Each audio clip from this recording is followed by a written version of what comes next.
Bonjour à chacun d'entre vous. Merci d'être fidèle à ce rendez-vous.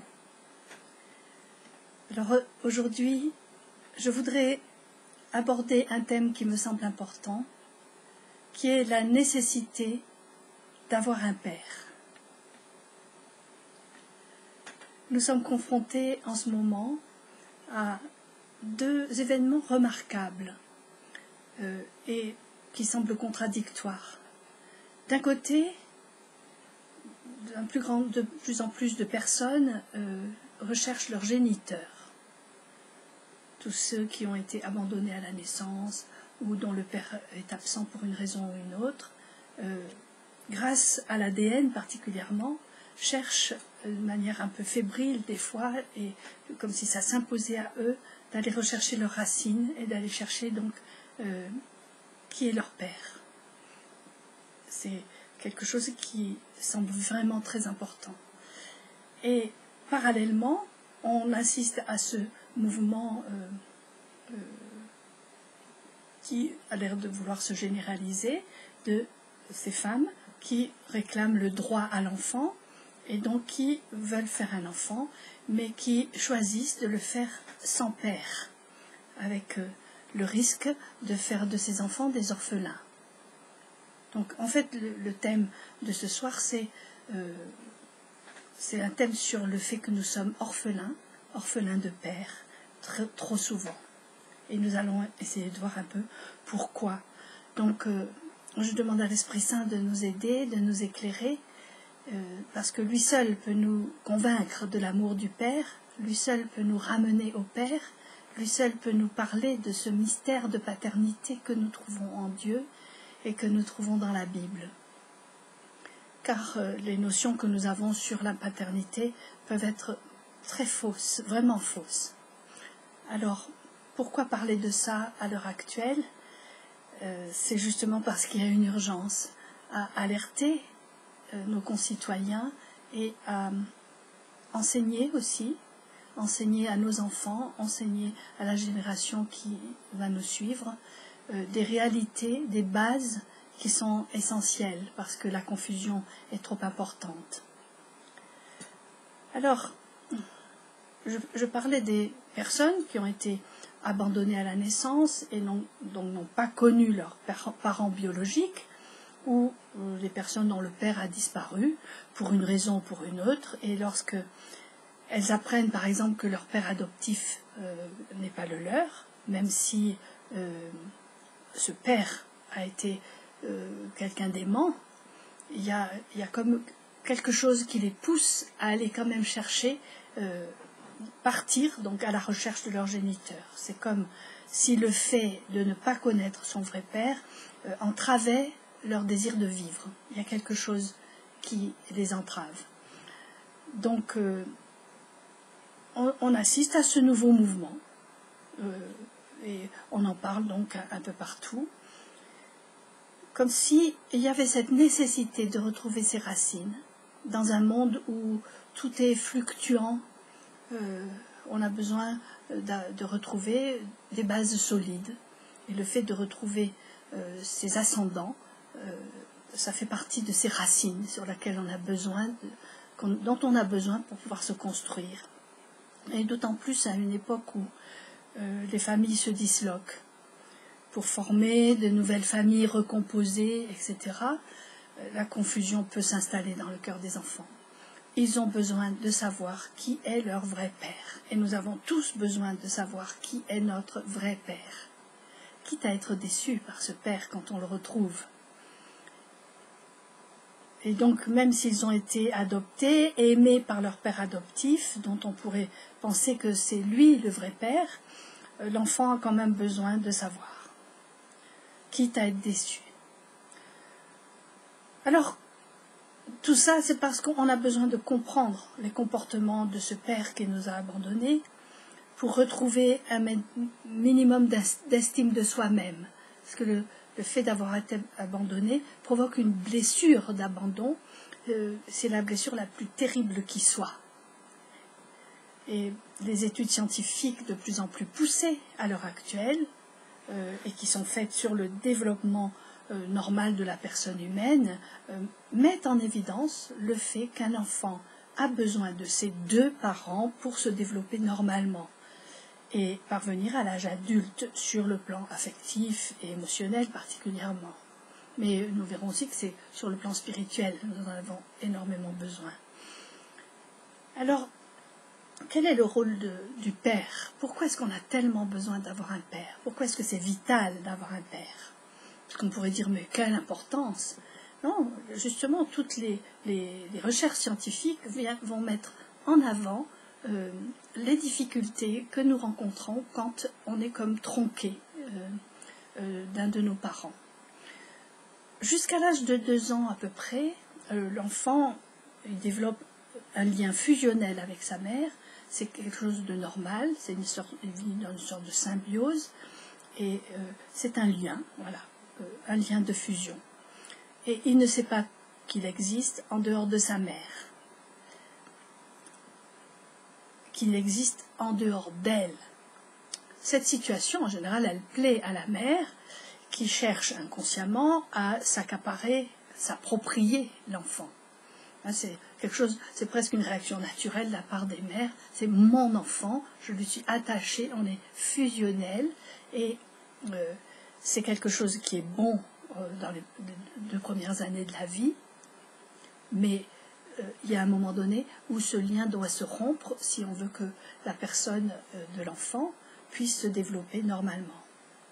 Donc là, c'est là que intervient le père, et c'est au père que revient cette tâche très difficile de favoriser la différenciation entre la personne de la mère et la personne de l'enfant. Et quand il n'y a pas de père pour le faire, c'est une carence. Comment est-ce que le père fait ça? Comment il sépare l'enfant de la mère? Il ne va pas tirer l'enfant des bras de la mère d'une manière violente en disant « tu es à moi, viens avec moi », etc. Ou s'énerver si l'enfant pleure parce qu'il quitte sa mère. L'enfant va toujours pleurer parce qu'il quitte sa mère, même pour aller dans les bras du père. Et les pères peuvent se vexer de ça et s'énerver et se décourager, alors que c'est pas comme ça qu'il s'agit de provoquer cette différenciation, cette individuation. Il le fait en étant tout simplement présent, de telle sorte que l'enfant puisse se confronter, entre guillemets, à son père. Il y a un besoin vital de confrontation au père. Et quand on parle de confrontation, on ne parle pas de s'affronter, quoique par moment, à l'adolescence, il y aura besoin d'un affrontement quelquefois, pour que l'enfant puisse vraiment se différencier, même par rapport à son père, finalement. Mais il a besoin de se confronter au père pour découvrir qui il est vraiment. Et donc, il va se confronter au père pour juste voir comment le père vit, pouvoir être dans l'imitation de ce que fait ce père, pouvoir se comparer à lui, pouvoir se sentir en sécurité avec quelqu'un qui n'est pas la mère, qui est rempli de bienveillance à son égard. C'est très important, cette place du père, parce que l'enfant a besoin de savoir qu'il existe indépendamment de sa mère, indépendamment de ses parents, et qu'il n'appartient pas à sa mère, et que non plus sa mère ne lui appartient pas, parce que dans cette fusion il y a cette impression, ce ressenti, ma mère est à moi et moi je suis à ma mère, et nous ne faisons plus qu'un, et ça peut durer toujours. Et il y a cette espèce de désir profond de l'enfant de rester l'enfant de sa mère. Mais l'enfant doit apprendre qu'il n'existe pas pour combler les besoins affectifs de sa mère, qui, elle, a des besoins affectifs qui sont différents de celui de l'enfant. Et elle peut avoir des besoins en dehors de l'enfant. Elle est premièrement une épouse avant d'être mère, ce que beaucoup de mères oublient.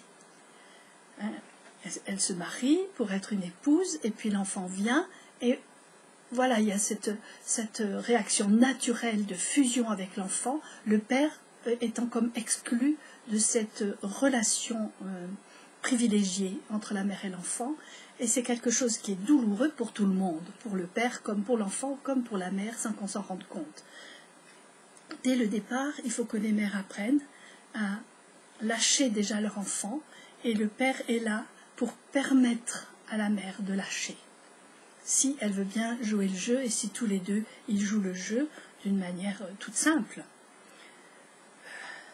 L'enfant qui cherche toujours à s'approprier sa mère, lui, il est profondément choqué quand il découvre qu'elle a d'autres centres d'intérêt que lui. Et il faut que la mère lui montre qu'elle a d'autres centres d'intérêt que lui uniquement. Mais c'est choquant pour l'enfant, ça le fait souffrir, mais c'est un choc qui est salutaire, de la même manière que la naissance même fait souffrir la mère et l'enfant, mais elle est nécessaire à la vie. Et on peut dire que le développement normal de l'enfant passe par toutes sortes de naissances, hein, et de différenciation, de sortir de la fusion pour devenir soi-même. Chaque fois, il y a un renoncement, chaque fois, il y a une souffrance, chaque fois, il y a l'abandon d'une certaine sécurité pour aller de l'avant vers quelque chose qu'on ne connaît pas. Et c'est toujours difficile. C'est pour ça que la présence du Père est si importante, parce qu'il est là pour rassurer, pour encourager, pour donner des conseils et pour consoler la mère et l'enfant. Ça, c'est le rôle du père, il est très important, mais peu d'hommes arrivent à jouer ce rôle-là, parce que eux-mêmes ont manqué de père, donc ils manquent de modèles pour savoir comment on se comporte pour être un père. Donc, l'enfant a besoin de devenir une personne libre, libre de ses choix, libre de ses opinions, libre de ses pensées, et c'est pas toujours facile, c'est pas toujours le cas, parce que beaucoup de mères sont surprotectrices, omniprésentes, toujours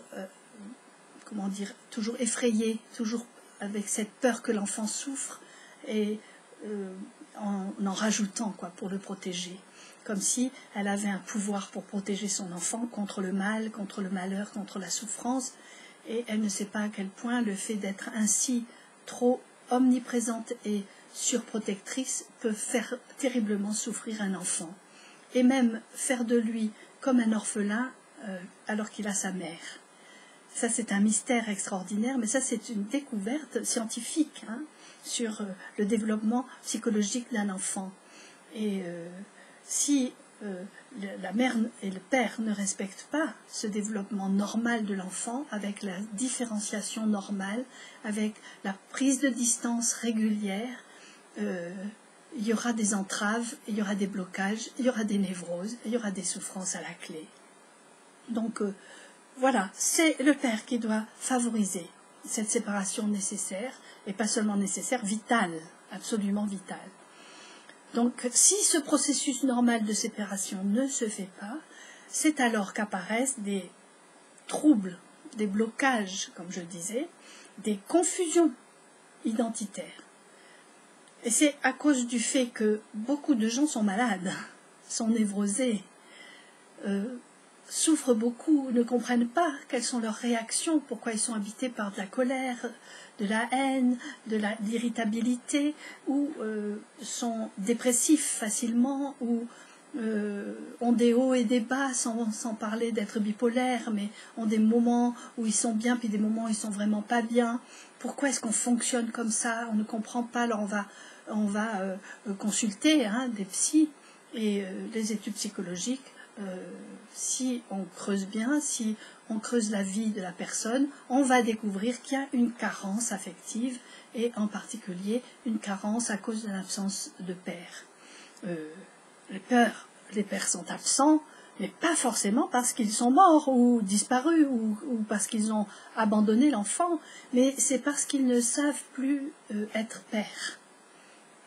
Et ils ne savent plus ce que c'est que la présence d'un père, être père et devenir père. Parce qu'il ne suffit pas d'avoir des enfants pour savoir être père. Et trop souvent, on a décrit la paternité d'une manière qui est pas juste. Il y a un symbolisme intérieur qui nous habite tous et qui habite les hommes en particulier, où il y a une image de ce que c'est que la paternité, et il faut qu'on découvre que cette image, elle est fausse, et qu'il faudrait peut-être la changer. Et c'est parce que cette image est fausse que peut-être les pères ne savent plus être pères. On a trop cru que être père, c'est avoir le pouvoir de commander, c'est l'autorité de la famille qui le pousse à exiger d'être obéi. Il donne des ordres, il est obéi. Et donc s'il n'est pas obéi, il va sanctionner, il va punir, refuser une demande. C'est-à-dire que le père, il est là pour dire non. C'est ce qui choque beaucoup les enfants. Quand ils viennent poser une question, de faire une demande au père et que le père dit non, il y a des interdictions, il y a des punitions. On pense que c'est ça la paternité. Alors, c'est ça d'un certain côté, mais pas que. Il y a une fermeté qui est nécessaire dans l'éducation des enfants, mais elle doit se vivre autrement.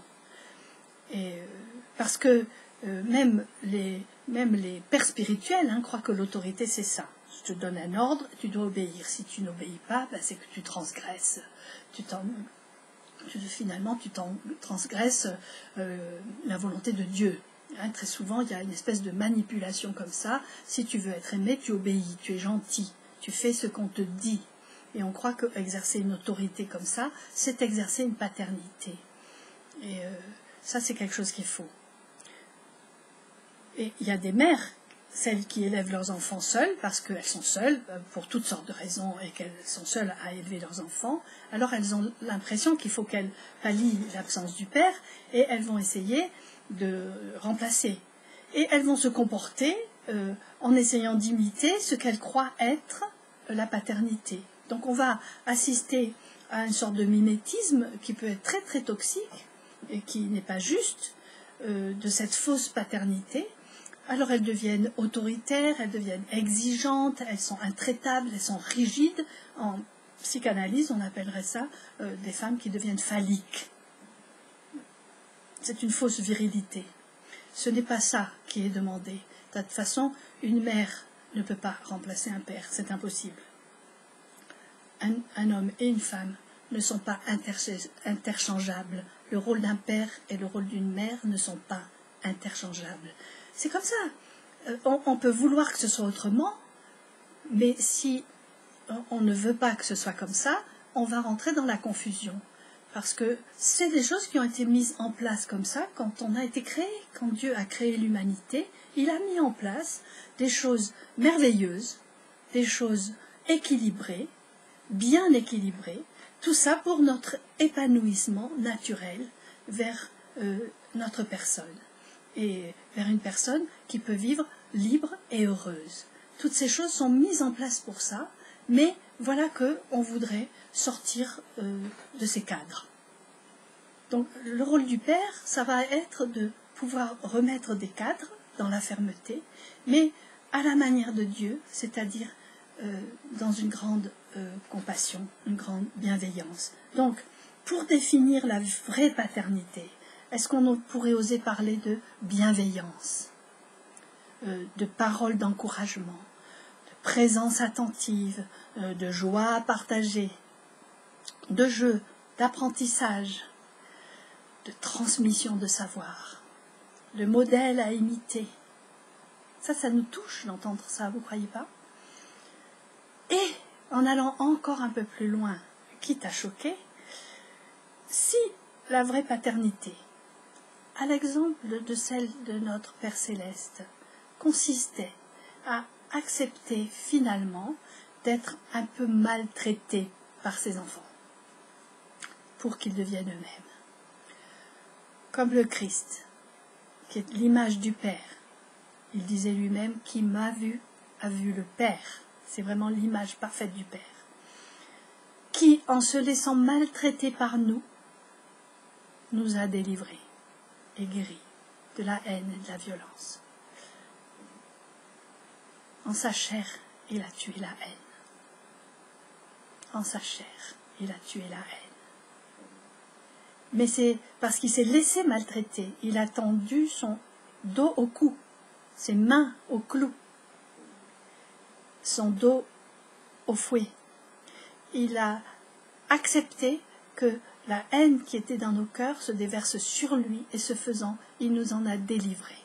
Et ça, c'est une image absolument extraordinaire de la paternité, de celui qui fait l'éponge, celui qui prend sur lui le mal, le péché de son enfant, pour l'en guérir et l'en délivrer.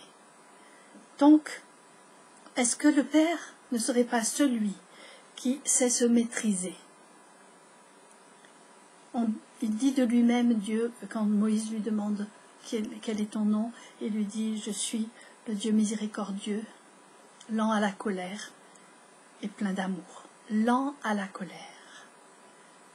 Le Père qui sait se maîtriser, qui stoppe l'escalade de la violence, qui n'est pas comme ces pères immatures, qui s'affrontent à leur enfant, en descendant au niveau de l'enfant adolescent par exemple, ou jeune enfant, en descendant à ce stade immature et se bagarre avec lui comme dans une cour de récréation. Ça, c'est pas de la paternité, c'est pas de l'autorité, c'est de l'autoritarisme égoïste. Et c'est pas juste. Et le Père, il veut absolument asseoir son autorité, et il le fait de cette manière qui est extrêmement maladroite et blessante pour les deux, pour le Père et pour l'enfant. Où sont ces pères à l'image du Père céleste? Où sont ces pères avec ce cœur débordant d'amour à l'image du Père céleste?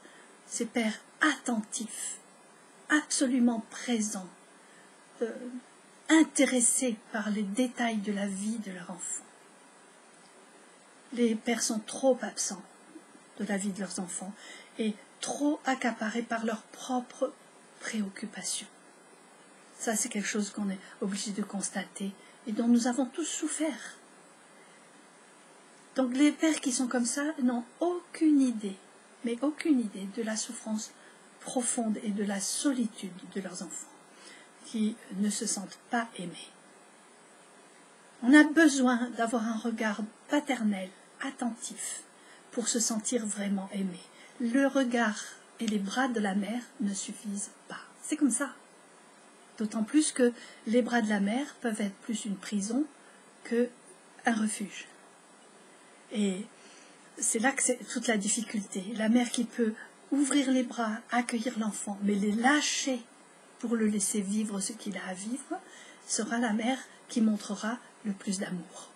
Et le père qui saura être présent et justement donner à l'enfant l'occasion de quitter les bras de la mère tout en se sentant complètement tranquille et sécurisé, sera un père aimant.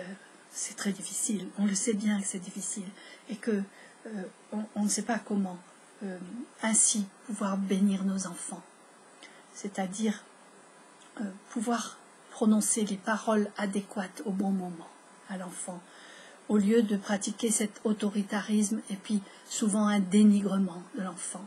Les enfants sont très sensibles à la parole du père, aux mots qu'il va prononcer, et très souvent les pères déçus par leur enfant ou en colère parce que l'enfant a fait quelque chose qui ne leur plaît pas, va les dénigrer. Et ça va entretenir chez l'enfant un sentiment de manque le mot m'échappe, excusez-moi, de dépréciation de lui-même, d'une grande dépréciation. Et nous savons combien tous nous souffrons de dépréciation de nous-mêmes. Et très souvent, c'est parce que nous n'avons pas été bénis par notre Père, qui n'a pas su prononcer sur nous des paroles de bénédiction, des paroles d'encouragement, qui n'a été souvent présent que pour sévir. La mère attendant le retour du Père pour dire « tu verras quand papa sera là ». Il va te punir, il va te gronder, comme si c'était ça dont l'enfant avait besoin pour grandir et se développer. Et les mères d'ailleurs sont en colère si les pères ne font pas ça. Et je t'attendais pour que tu punisses, que tu le grondes. Si le père est accueillant, s'il prend l'enfant dans ses bras, qu'il le console, la mère n'est pas contente. Elle veut que le père joue ce rôle autoritaire, se rendant pas compte que quelquefois c'est un rôle destructeur. Bien sûr qu'il faut de la fermeté, bien sûr qu'il faut continuer à éduquer et à mettre des limites. Et c'est extrêmement important. C'est d'ailleurs là un des rôles les plus importants du père, c'est la transmission d'un héritage, de l'héritage d'un art de vivre, un art de vivre où on apprend ce que c'est qu'aimer. Ce que c'est qu'aimer sa propre vie, s'aimer soi-même, aimer les autres, aimer Dieu, respecter la vie. Ça, c'est l'art de vivre que les parents doivent transmettre, et particulièrement le père. C'est lui qui transmet l'héritage, c'est lui qui transmet la mémoire, et qui sait dire à son enfant qu'est-ce que c'est vraiment que la vie et l'amour, et qui l'aide à faire ses expériences, qui le relève quand il tombe, qui ne fait pas peser sur lui le poids de sa faute, mais qui la prend sur lui-même. Ça, c'est le véritable amour paternel dont Dieu est un grand exemple. Oui, si ces besoins de base de l'enfant n'ont pas été comblés, cela provoque une souffrance extrêmement profonde. Il faut qu'on ait conscience de ça. Une impression de vide immense. Si nous sentons des vides en nous, ne nous étonnons pas. Ces vides sont des carences affectives très importantes. Et l'enfant va plus tard vouloir combler ces vides de toutes les façons possibles. Et c'est comme combler un déficit.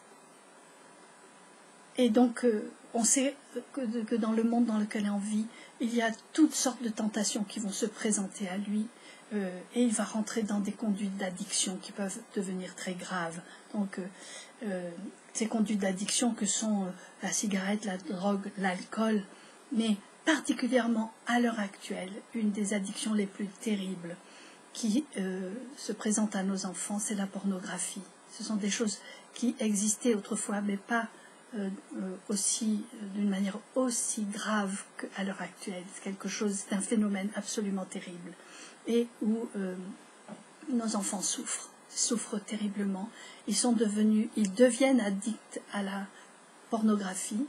Ils apprennent la sexualité par le biais de la pornographie, et ils ne savent pas que les images pornographiques, les films pornographiques, la description de la sexualité pornographique est fausse, que c'est pas ça la vraie sexualité, c'est pas ça l'union d'un homme et d'une femme, que c'est complètement faux. Et donc ils vont développer un symbolisme intérieur extrêmement faux, ce qui fait qu'ils ne pourront plus avoir des rapports normaux entre hommes et femmes, sinon en se comparant à ce qui se passe dans ces films pornographiques.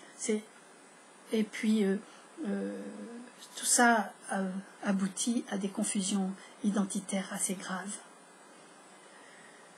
Donc cette carence affective, le manque de père, même si on n'est pas orphelin de père, il y a une carence de paternité vraie.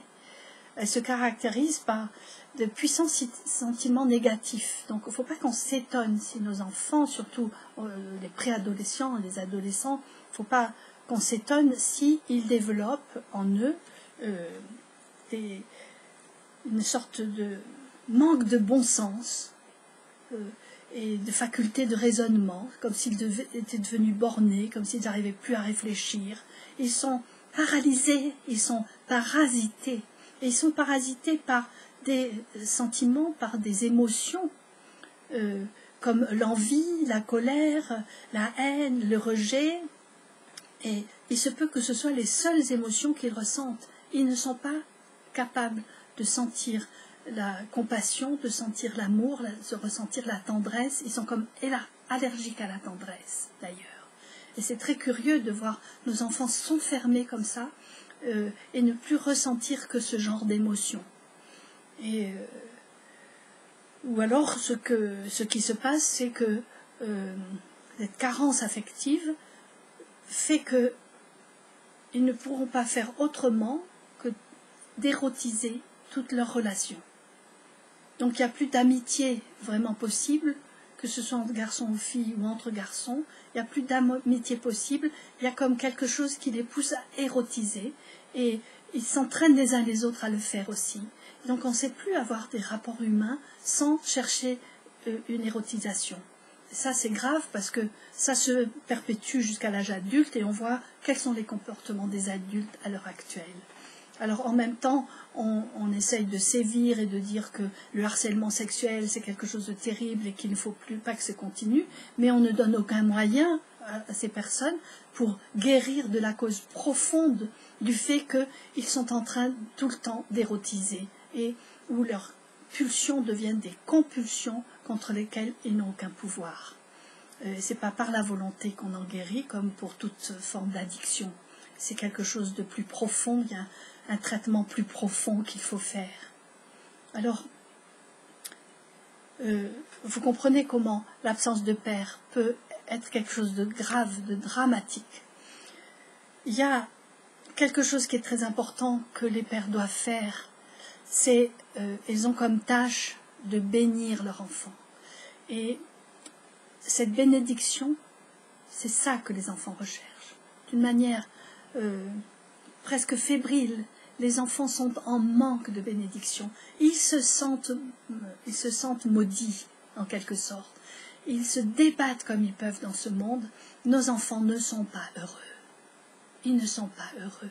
Ils ont besoin de se sentir bénis, de sentir que leur vie est bénie, que leur vie est agréable, que leur vie vaut la peine d'être vécue. Et ça, c'est la présence du Père qui provoque cela dans nos vies, qu'on soit garçon ou fille.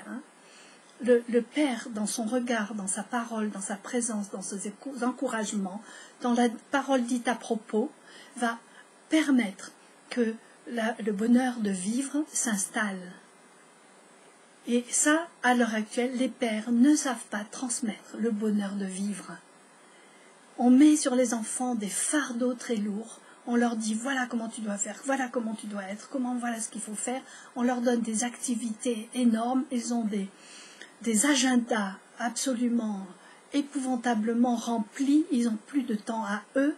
Et quand ils ont un peu de temps à eux, ils sont sur leurs écrans pour échapper à cette pression continuelle qui est sur leur vie. Ils n'ont à aucun moment l'occasion de choisir de vivre et d'aimer leur vie.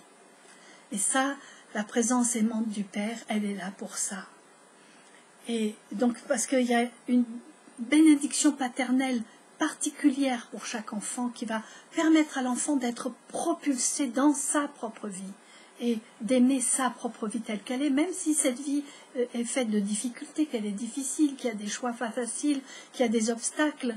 La présence du Père et ses encouragements vont permettre à l'enfant de trouver que cette vie est passionnante et non pas une corvée. Il y a trop d'enfants qui se suicident. Beaucoup trop d'enfants qui se suicident, qui sont extrêmement malheureux. Et les parents disent « Ah ben on n'a rien vu venir ». Ben oui, ils n'ont rien vu venir. Ils n'ont pas su entrer et communier à la solitude profonde de leur enfant. Après, je condamne personne. On fait chacun comme on peut, franchement, comme on peut.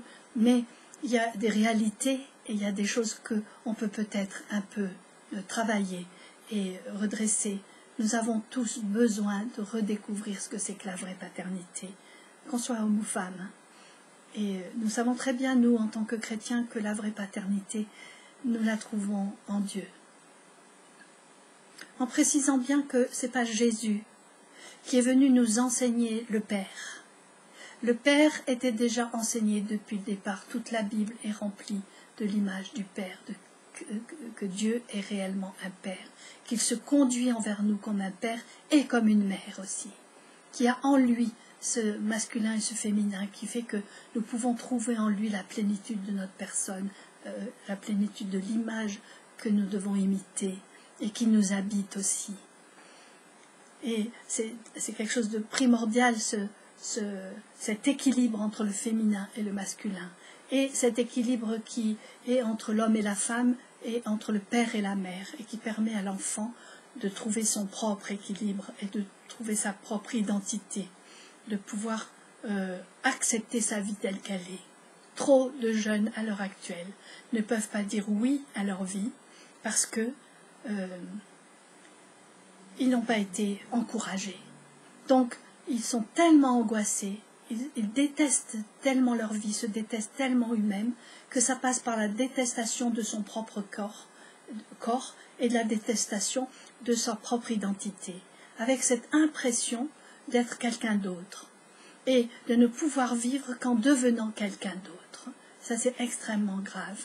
Mais quand ces personnes vivent ces choses, au lieu de les aider à changer de genre, de changer de sexe, aidons-les à guérir de la cause profonde de ce mal-être. C'est un mal-être, c'est une souffrance épouvantable, c'est un handicap. Je sais qu'on n'a pas forcément le droit de dire ça, mais c'est la vérité.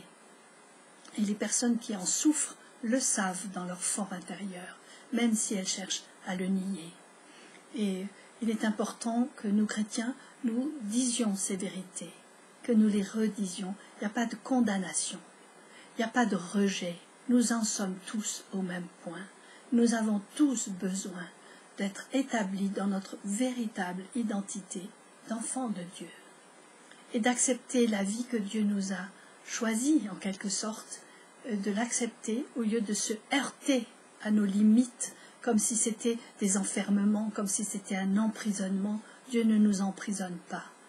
Il a mis des limites à notre nature humaine. C'est comme ça. Et il faut qu'on l'accepte, et quand on l'accepte et qu'on ne se révolte pas contre, eh bien, le bonheur est possible.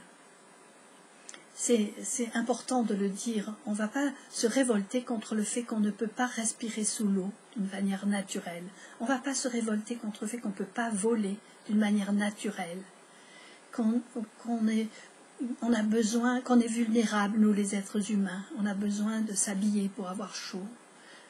Et que ce n'est pas naturel de marcher tout nu pour un être humain. Elle a besoin de s'habiller. C'est comme ça. C'est la chose naturelle que Dieu a créée, à moins qu'on vive dans un pays chaud, évidemment. Mais dans les pays froids, on ne peut pas faire de naturisme. C'est de l'illusion. En tout cas, c'est quelque chose d'important de respecter ce qui est naturel, c'est-à-dire ce qui a été mis en place par celui qui a créé la vie, celui qui nous a donné la vie, qui a fait en sorte que nous ayons le privilège de vivre cette vie humaine extraordinaire qu'il a créée et mis en place. Et de vouloir bousculer ces choses, de vouloir dépasser les limites, comme par exemple croire que hommes et femmes sont interchangeables. Quand on fait ça, on fait violence à la nature. Et quand on veut changer soi-même d'identité, de sexe, on fait violence à notre nature. Et on ne sait pas à quel point cette violence peut nous détruire.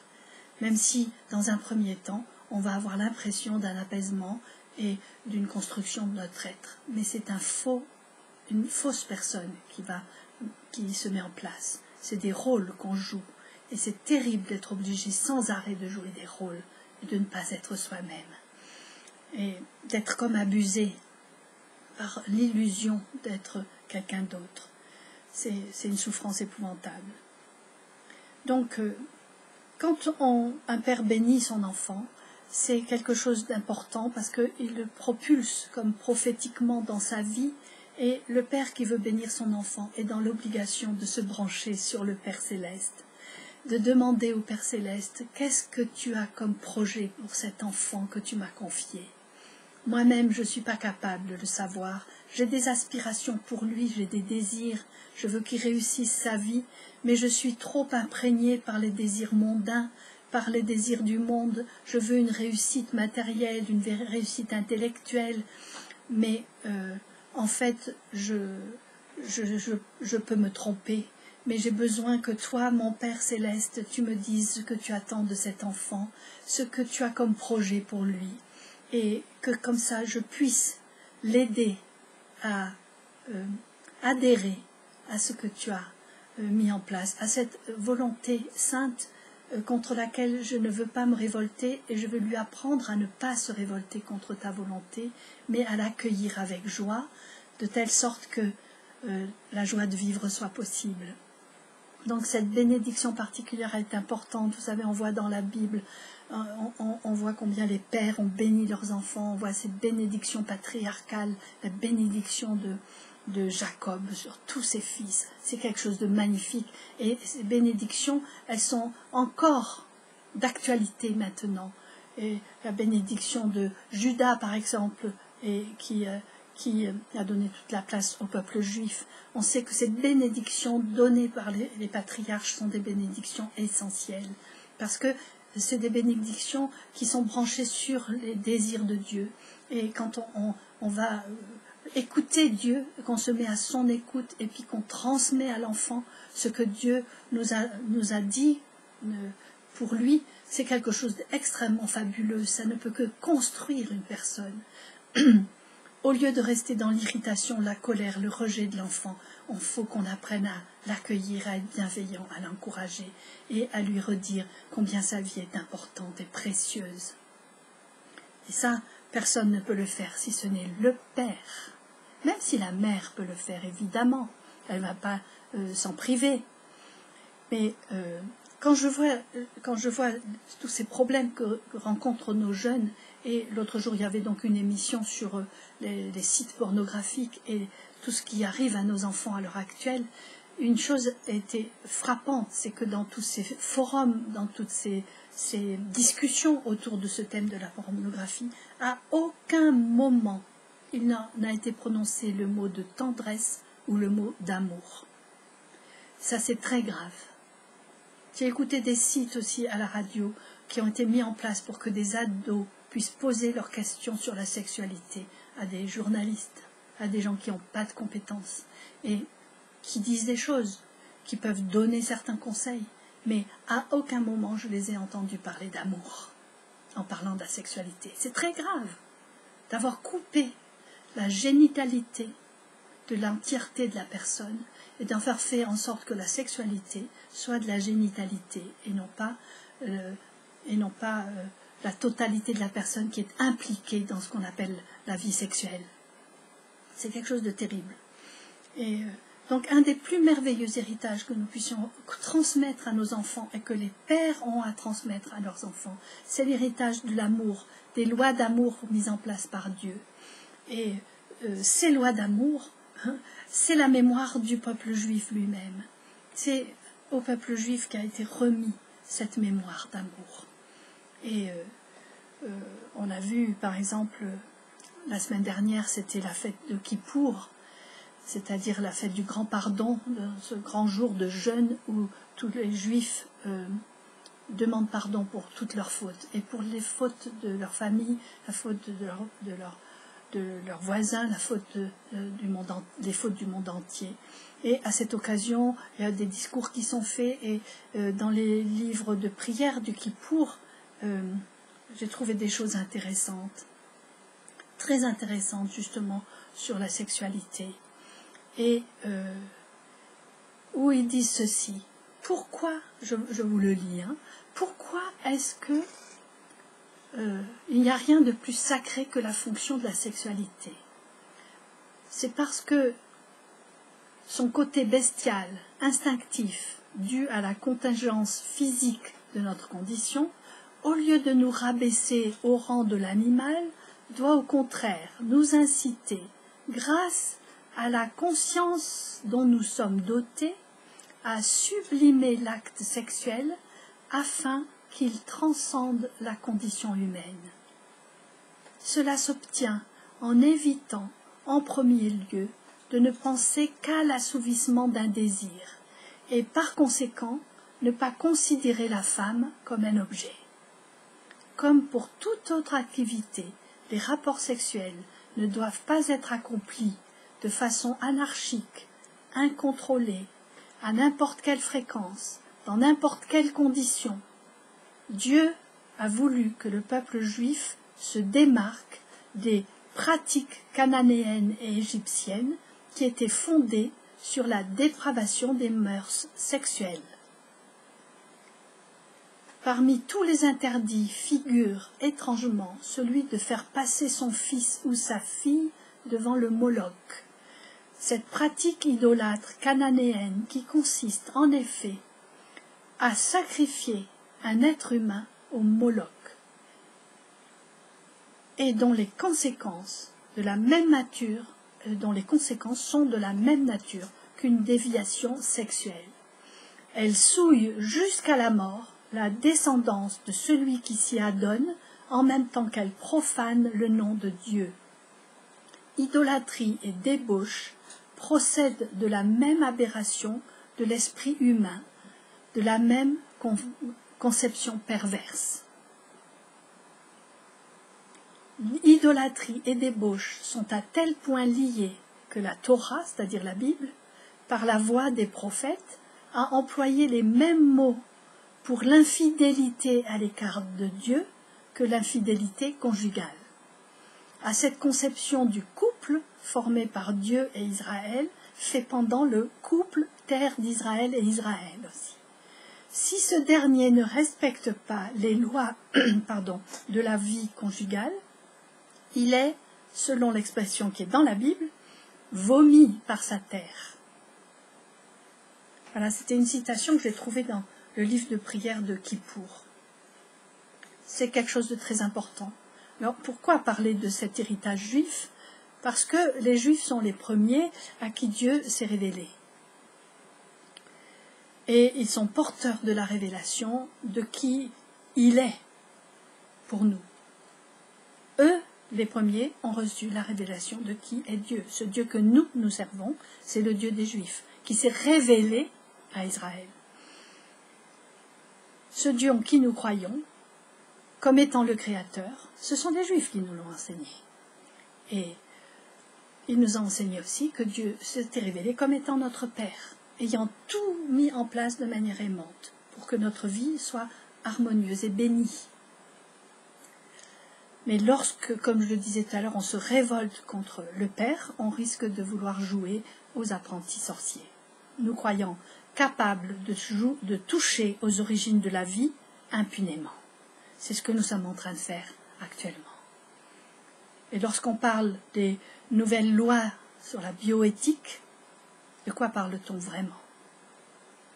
Bio, c'est la vie, éthique, c'est la morale. C'est ce qui nous garde de faire du tort à notre prochain. Que font ces lois bioéthiques? Qu'est-ce que nous sommes en train de faire? Sur quoi sommes-nous en train de légiférer? Nous sommes en train d'accepter qu'on fasse des cultures d'êtres humains, des cultures d'êtres humains, des cultures d'embryons, et puis qu'on décide quel est l'embryon qu'on garde, quel est l'embryon qu'on détruit. On joue avec les origines de la vie. On appelle ça de l'éthique. Ce n'est pas de l'éthique, c'est moralement répréhensible. On ne peut pas atteindre à la vie humaine impunément. Ce n'est pas juste. Ce n'est pas juste, et celui qui est le premier, qui va en porter les conséquences, c'est l'enfant. C'est lui qui sera finalement quelqu'un d'handicapé à cause de ça. Alors, je vais m'arrêter là pour aujourd'hui, et je vais faire une suite à cet enseignement, parce que j'ai commencé par parler des personnes qui sont en train de chercher leur identité, leur père, en cherchant donc du coup leur identité, qui ont un besoin absolu de paternité, et j'ai décrit l'importance de la présence du père. Après, j'ai pas pu tout décrire, bien sûr, mais on a pu voir l'importance de la présence du père, et donc dans une deuxième vidéo qui va faire suite, je vais parler de ce problème des personnes, des femmes qui veulent avoir un enfant sans père et qui finalement ne savent pas trop ce qu'elles font en faisant cela. Donc, rendez-vous dans la prochaine vidéo. Soyez bénis. Au revoir.